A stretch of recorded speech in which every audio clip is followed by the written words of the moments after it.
চলে গেছে রে কৃষ্ণা কৃষ্ণা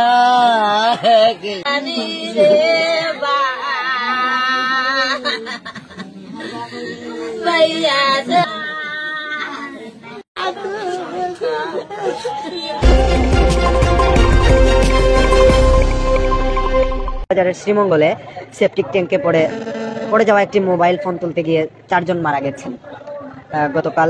এতে অসুস্থ হয়ে যে একজন হাসপাতালে ভর্তি আছেন, আর একজন বুধবার রাত 11টার দিকে শ্রীমঙ্গলের হরিণছড়া চা বাগানে এই ঘটনাটি ঘটে।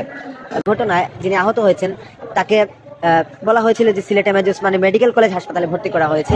তবে হাসপাতালে এসে আমরা যেটি জানতে পেরেছি যে তিনি এখানে তাকে নিয়ে আসা হয়েছিল এবং এখানে জরুরি বিভাগে নিয়ে আসলে ডাক্তাররা তাকে ভর্তির পরামর্শ দিয়েছিলেন। তবে আমরা ভর্তির জন্য যে তথ্য কেন্দ্র রয়েছে তাদের সূত্র ধরেই আপনাদেরকে একটি বিষয় জানিয়ে রাখতে চাই। ডাক্তার রবি বুনার্জি নামক ওই যুবককে, যিনি আশঙ্কাজনক এবং যিনি আহত ছিলেন, তাকে এখানে ভর্তির কথা বললেও তারা এখন পর্যন্ত M A Osmani medical college হাসপাতালের কোনো বিভাগেই আসলে ভর্তি হননি। তারপরও আমরা আপনাদেরকে আরো কিছু তথ্য জানিয়ে দিতে চাই যে কাল বুধবার রাত 11টার দিকে শ্রীমঙ্গলের হরিণছড়া চা বাগানে এই ঘটনাটি ঘটে এবং এই ঘটনায় যারা নিহত হয়েছেন তাদেরকে মৌলভীবাজার জেলা হাসপাতালের মর্গে রাখা হয়েছে।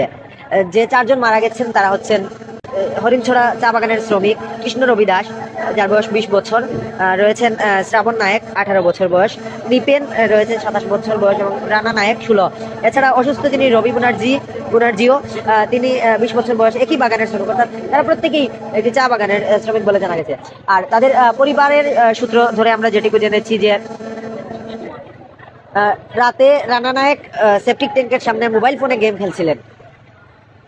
হঠাৎ করে হাত ফসকে তার মোবাইল ফোনটি ট্যাঙ্কে পড়ে গেলে রানা ফোনটি তুলতে সেপটিক ট্যাঙ্কে নামেন, কিন্তু অনেকক্ষণ পরেও তিনি উঠেন না আসায় তার ভাই শ্রাবণ নায়ক ট্যাঙ্কে নামেন।